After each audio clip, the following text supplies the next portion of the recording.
장 보러 가기가 두려워요. 저녁 메뉴가 고민이에요. 장바구니에 뭘 담아야 할지 걱정인 당신에게 추천하는 시간. 한 주간의 물가 정보 밥상 차려주는 남자. 한국 물가정보 이동훈 팀장과 함께하는 시간입니다. 훈 팀장님 밥상 차려주세요. 네, 차려드리겠습니다. 안녕하세요. 네, 안녕하세요. 네, 인사가 매주 달라지고 있습니다. 네, 순간 당황했습니다. 아이, 뭘 당황하세요. 이제 베테랑 되셨잖아요. 방송 베테랑. 당황하는 것조차 하나의 연기로 아하, 승화해보겠습니다. 오, 많이 늦었는데.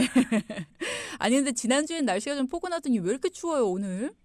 네, 갑자기 너무 추워져가지고 그래도 다음 주면 조금 다시 풀린다고 하더라고요. 주말까지만 참아보시면 되겠습니다. 날씨가 너무 변덕스럽습니다. 저랑은 좀 다른 것 같아요. 그런가요? 잘 맞춰주세요, 좀. 네, 아니 방금 멀리서 웃음소리 들린 것 같은데. 네, 저희 PD가 옆에서, 네. 자, 그러면 날씨 영향이 큰 채소류 가격부터 좀 알아보겠습니다. 네, 아직 날씨가 많이 추운데 이 역대급 한파이후 기온이 조금 올라간 덕에 생육이 양호해지면서 생산량이 증가해 전반적으로 가격이 내림세를 보이고 있습니다. 특히 따뜻한 온도에서 잘 자라는 이제 그 호응성 작물의 가격 하락이 돋보였는데요. 네. 높은 가격대를 유지하고 있던 피망과 오이는 높아진 기온에 작업량까지 늘어나면서 가격이 내리게 되었습니다. 청피망은 한 근에 6,000원에서 5,000원으로, 홍피망은 마찬가지로 한 근에 6,000원에서 5,000원으로 내렸고요. 네. 오이류에서는 청오이가 한 개에 1,500원에서 1,200원으로, 백오이가 한 개에 1,200원에서 1,000원으로 내렸습니다. 또한 작황이 회복된 시금치와 미나리 쪽파 가격도 내렸는데요. 네. 시금치 중에서는 섬초가 한 단에 7,000원에서 5,000원으로 내렸고요.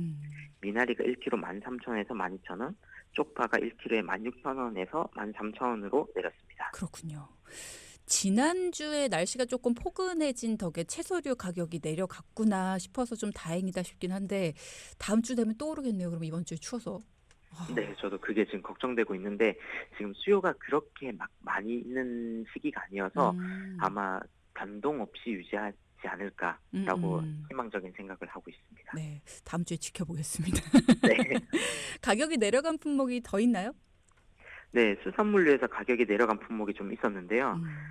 대구와 생태 가격이 내렸습니다. 추운 겨울이 제철인 대구와 생태는 적은 어획량에 대구 낱말에 3만 원, 생태 낱말에 13,000원으로 높은 가격들을 쭉 보여주고 있었거든요. 네. 근데 이제 높은 가격의 수요도 좀 낮았고요. 또 봄이 조금씩 다가오면서 찾는 사람들 비교적 줄어들고 있으면서 또 그 수요가 이렇게 감소하다 보니까 가격이 내리게 됐습니다. 대구는 한 마리 25,000원에서 5,000원 내려서 2만 원, 그리고 생태 한 마리에 13,000원으로 1,000원이 내리게 되었습니다. 네. 그리고 다른 수산물에서는 낙지가 않고 2만 원으로 가격이 지난주와 동일했고요. 네. 고등어는 한 마리에 7,000원, 갈치 한 마리에 2만 원으로 가격 변동이 없었습니다. 갈치 비싸네요. 2만 원. 추운 날씨에는 생태탕이나 대구탕 많이들 찾으실 텐데 가격이 비싸면 일단 구매를 주저하게 되긴 하죠. 이번에는 축산물류도 살펴보겠습니다. 가격 변동이 계속 없었는데 축산물류 이번 주는 어떤가요? 네, 오랜만에 가격 변동이 있었습니다. 돼지고기 중 목살의 수요 감소로 가격이 내렸는데요. 네. 여전히 추운 날씨로 인해 소비자들의 외출이 적고 특별한 모임이 없는 시기인데다가 고물가로 인해서 지출을 좀 아끼는 분위기가 이어지면서 소비가 감소한 것이 가격 하락에 영향을 미친 것으로 분석하고 있습니다. 네. 가격은 목살 한 근에 14,000원에서 13,000원으로 내렸고요. 네. 다른 축산물류에서는 가격 변동이 없었습니다. 돼지고기 중 삼겹살이 한 근에 15,000원이었고요. 소고기 중에서는 등심이 한 근에 78,000원, 살치살이 한 근에 83,000원이었습니다. 그리고 닭고기는 1kg 한 마리 기준 6,000원, 달걀은 왕랑 기준으로 39에 7,500원으로 가격이 동결이었습니다. 그렇군요. 요즘에는 날씨가 조금 춥다 보니까 캠핑 같은 거 가기도 좀 어려운 것 같고요. 외출 자체도 잘 안 하시는 것 같아요. 축산물류 수요가 감소를 할 수밖에 없을 것 같고요. 지금까지 살펴본 품목들은 대부분 가격이 내려갔습니다. 혹시 가격이 오른 품목도 있습니까? 네. 참 전해드리기 싫은 소식이지만 가격이 오른 품목도 좀 있었습니다. 어떤 거요? 네, 곡물류에서 가격이 올랐는데요. 정월 대보름 이후에 재고량 변화에 맞춰서 가격이 올랐습니다. 찹쌀과 흑미 그리고 참깨 가격이 올랐는데 정월대보름 동안 이제 수요 증가로 많은 소비가 이루어진 탓에 재고량이 조금 감소하면서 가격이 오르게 된 건데, 찹쌀은 8kg에 32,000원에서 33,000원으로 올랐고요. 네. 흑미는 한 대 5,000원에서 5,500원으로, 참깨는 한 대 17,000원에서 18,000원으로 올랐습니다. 그 외에 쌀은 8kg 2만 원으로 유지 중이고, 계속 높은 가격이라고 말씀드렸던 적두는 한 대 16,000원이었습니다. 그렇군요. 곡물류는 항상 재고량 변화에 맞춰서 가격이 좀 변화된다 이런 말씀하셨는데 이 부분 정월대보름 이후에 재고량 변화에 맞춰서 가격이 오르게 됐다. 뭔가 좀 예측이 이제 조금씩은 되는 것 같아요. 아 이제 이거 끝나고 나면 좀 가격이 오르겠네, 가격이 좀 내리겠네 이런 부분이 조금 예측이 되는 것 같습니다. 덕분에. 네, 자, 전문가가 되어가고 계십니다. 그러니까요. 그런가 하면 지난주에 참외가 곧 매대에 올라올 거다 이런 얘기 하셨는데 참외 어떻게 등장했나요? 네, 참외가 매대에 등장했습니다. 오.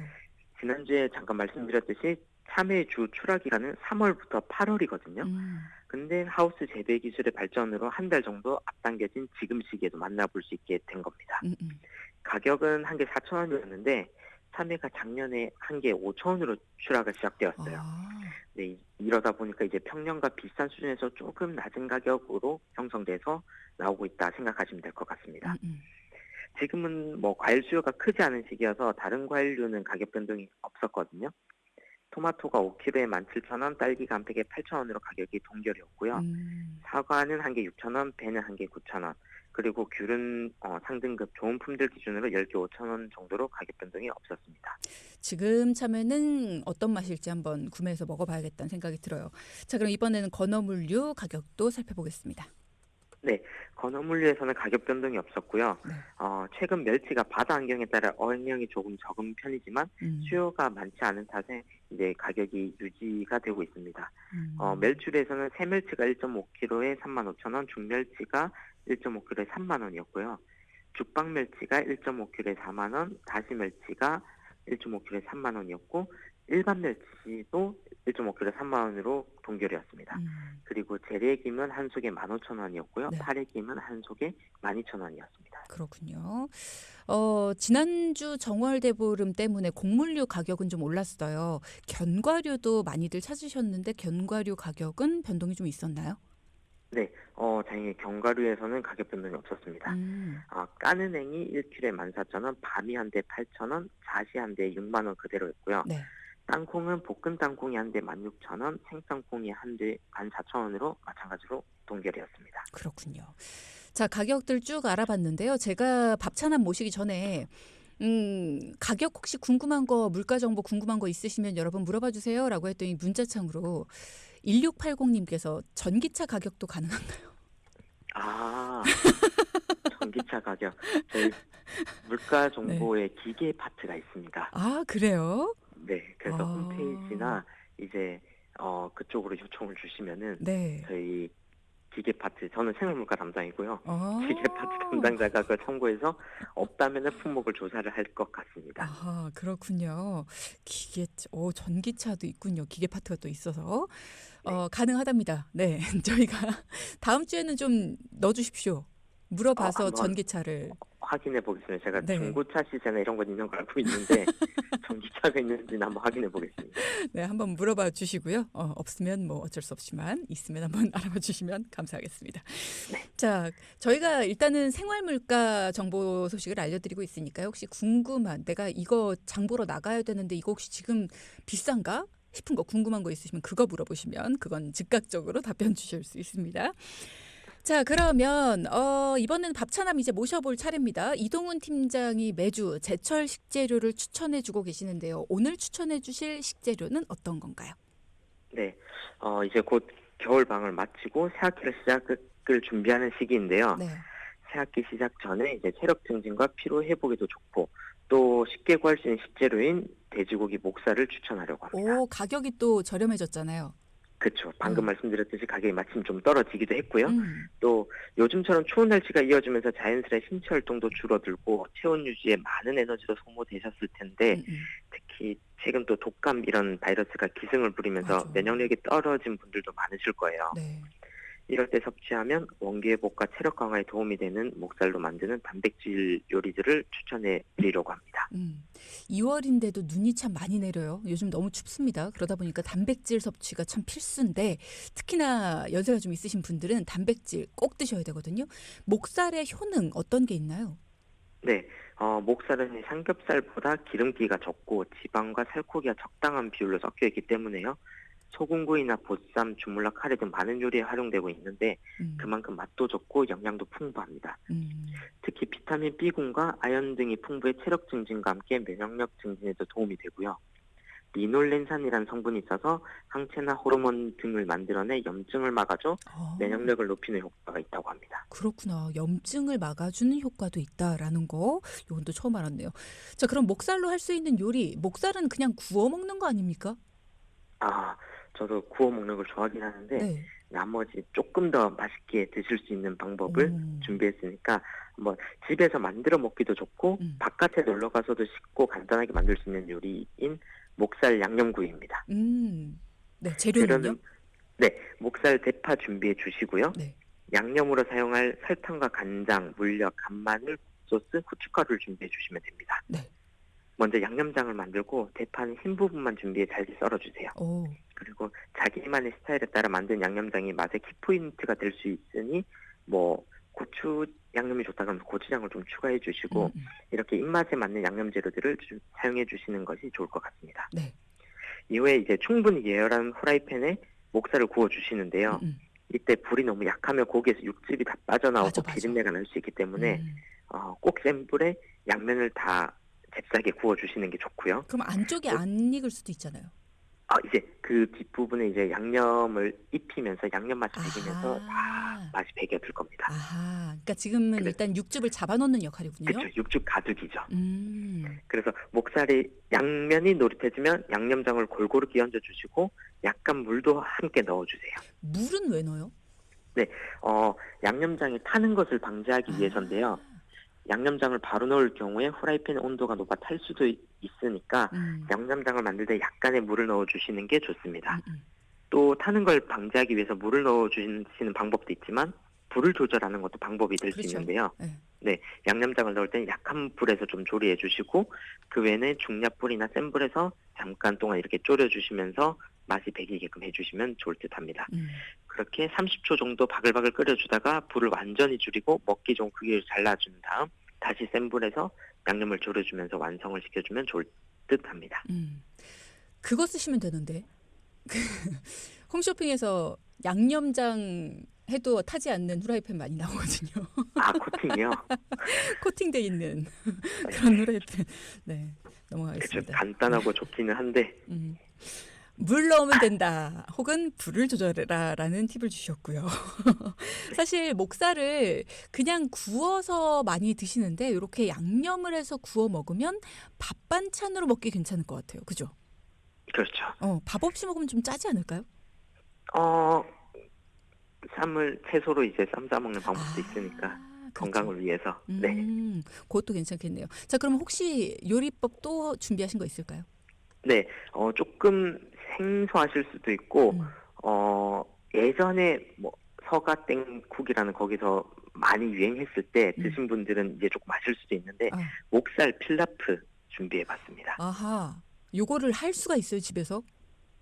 그래서 좀 간단하게 할 수 있게끔 준비했는데, 네. 필라프라는 게 주로 이제 튀르키예, 터키죠. 그 지역에서 먹는 음식으로 음. 쌀이나 으깬 밀과 같은 곡식으로 만든 요리를 말하는데요. 네. 보통 우리나라에서는 약간 볶음밥과 리조또의 중간이라 할까요? 음. 좀 볶음밥이 더 가깝게 생각을 하는데 사실 진짜 현지 음식은 기름에 졸인 밥이라고 표현하는 게 더 맞을 것 같아요. 근데 또 우린 또 쉬워야 하니까 한국 스타일에 맞게 익숙한 볶음밥으로 접근해 보겠습니다. 그렇죠. 네. 집에 먹다 남은 야채, 고기를 만들기 좋은 레시피인데 네. 먼저 재료는 목살과 계란 밥 준비해 주시고 음. 야채는 양파, 버섯, 당근, 애호박 등 냉장고에 이제 빨리 섭취해야 되는 야채들 아무거나 사용해 주시면 좋습니다. 유통기한 마감돼 가는 거. 그렇죠. 이제 좀 시들해지거나 이런 거 빨리 없애야겠다 싶을 때 네. 해주시면 좋은데 양념 재료는 다진 마늘과 소금, 후추 그리고 집에 돈가스 소스나 굴소스 있으시면 함께 준비해 주시면 좋고요. 우리 훈 팀장님은 굴소스 좋아하시는 것 같아요. 네, 맞습니다. 조금 치트키라고 할까요? 그렇군요. 네. 필라프라는 거 좀 낯선 분들도 계시겠지만 우리한테 익숙한 볶음밥 정도로 생각하면 된다라고 하셨고 이제 재료 준비했습니다. 손질을 해야 될 텐데 필라프에 들어가는 야채나 목살은 어떻게 손질해야 돼요? 네.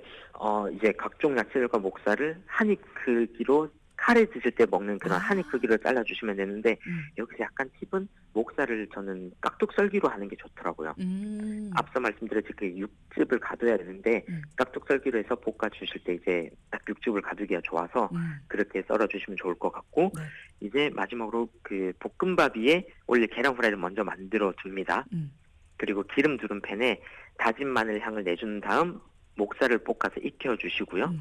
목살이 어느 정도 익었을 때 야채를 넣고 볶다가 소금, 후추를 넣어 주신 다음 맛있겠다. 이렇게 잘 익어가는 걸 보고 그 다음에 밥과 돈가스 소스, 굴소스를 넣어 잘 볶아 주시면 완성됩니다. 음. 완성된 목살 필라프 위에 먼저 해둔 계란 프라이를 올려주시면 맛있는 목살 필라프가 완성되는데, 추가적으로 마요네즈를 조금 골고루 그 위에 뿌려주시면 데코도 되고 고소한 감칠맛도 추가됩니다. 저는 지금 마요네즈 얘기하실 때 "헉, 마요네즈? 이랬는데 저희 PD 옆에서 오 약간 애기 입맛이거든요. 아, 오 아이들 취향을 식사 예. 타죠. 네. 그쵸. 아이들 식사로도 너무 좋을 것 같아요. 맞습니다. 저도 뭐 집에 이제 마요네즈를 좋아하는 가족이 있는 아 아내분이 요리하는 좋아하시는군요. 저로서, 네. 네. 어허. 아내분이랑 저희 PD랑 언제 한번 식사해야겠네요. 잘 맞을 것 같습니다. 이렇게 취향에 맞게 뭔가를 추가해서 먹는 게 또 집 요리의 묘미잖아요. 목살 필라프 요리 뭔가 그냥 소고기 볶음밥 아니야? 뭐 이렇게 생각하실 수 있지만 소고기 대신 목살을 넣었고 그리고 또 그 안에 굴소스라든가 뭐 들어가는 요리들이 조금씩 달라요. 요것도 한번 해먹으면 괜찮을 것 같다는 생각이 드네요. 일단 배가 너무 고파요. 항상 시간이 저희 방송 시간이 그러다 보니까. 그러니까요. 예. 네. 좋은 목살을 고르는 방법도 좀 알려주시죠. 네, 우선 목살 색상을 유심히 보시는 게 좋은데요. 네. 붉은 선홍빛을 띠면서 윤기가 흐르는 게 좋습니다. 음. 그리고 간혹 잘못 손질된 목살은 옅은 색의 등심 근육이 딸려오기 때문에 아, 골고루 붉은 빛이 도는 고기를 선택하면 더욱 맛있는 목살을 드실 수 있습니다. 음. 또 고기의 결을 확인하는 것도 중요한데요. 네. 맛있는 목살은 결감이 고르게 퍼져 있고 음. 적당한 탄력이 있어 담백한 맛을 살려줍니다. 음. 특히 사이사이 있는 근육의 갈래가 여러 갈래로 골고루 나누어져 있는지 확인하시면 좋을 것 같고요. 마지막으로 냄새를 확인해 보면 좋은데, 사실 고기 구입할 때 포장이 되어 있어서 냄새를 맡아보는 게 어렵지만 혹시나 냄새를 맡아볼 수 있는 환경이면 뭐 비린내나 잡내가 나지 않는 걸 구입하시는 게 좋을 것 같습니다. 포장되어 있는 거를 끄트머리를 살짝 들어가지고 이렇게 냄새를. 그럼 큰일 납니다, 여러분. 네. 자, 목살 고르는 방법 잘 기억해 놔야겠습니다. 그러면 목살을 구입한 뒤에 바로 먹지 않는다면 보관은 어떻게 하는 게 가장 신선할까요? 중요하죠. 제가 사놓은 걸 깜빡하고 얼마 전에도 한 열흘 지나서 봤더니 좀 상한 게 있어서 그때 저 찾아봤거든요. 이게 어떻게 감별하고 어느 정도 먹을 수 있는지. 그래서 이제 동기분들 그러시지 말라고 제가 알려드리면, 네.